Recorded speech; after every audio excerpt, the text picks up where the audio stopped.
Mga ka-art lover, ito yung nawawalang estilo sa paggawa ng mga bahay, furnitures, gamit ang kahoy sa Pilipinas.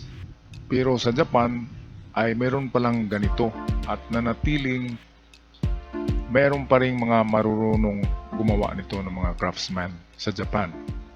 Pero sa Pilipinas ay dahan-dahan nang nawawala ang ganitong klaseng wood joints kung gagawa ng mga furnitures, bahay, cabinet, lahat ng ginagamitan ng kahoy ay ganito kapag gumawa ang Pilipino noon. Ayan, intricate, ng joints, precise. Tingnan nyo naman, parang kasya lang yung papel. Grabe, sobrang accurate talaga, Dovetail, ganyan. Nakikita ko ang ganyang mga klaseng wood joints noong ako'y high school ay merong ganyan sa practical arts subject. Pero ngayon ay nawawala na yan.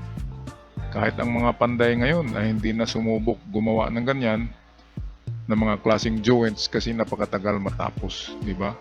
Pero pulidong-pulido talaga. Lalo na ito, grabe naman. Sobrang hirap ng joints na yan. Sa Japan, tinatawag ito na sashimono. Kung napanood nyo yung mga temple nila, mga houses na ancient, ang techniques at method of construction ay ganito. Hindi gumagamit ng pako. Chisel lang at saka lagari. At saka karunungan. Ay i-slide mo lang yan ay magkarugtong na ang dalawang kahoy. At sobrang ganda tingnan,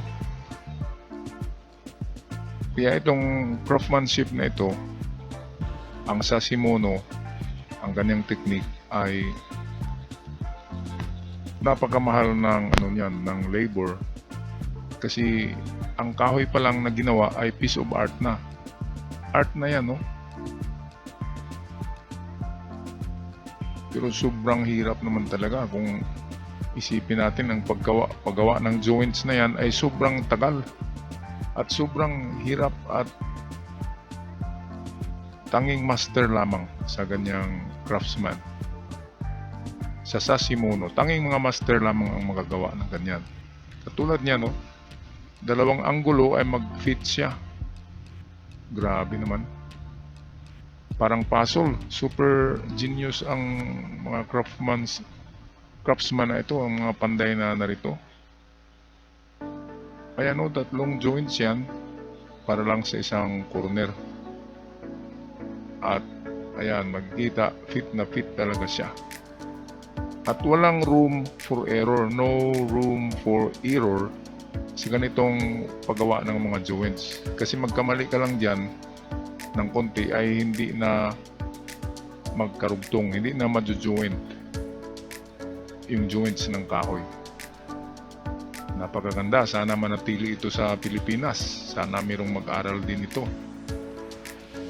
Okay, so hanggang dito na lamang ako. Kung nagustuhan yung ating video, huwag kalimutan mag-subscribe sa ating channel. Paalam, ating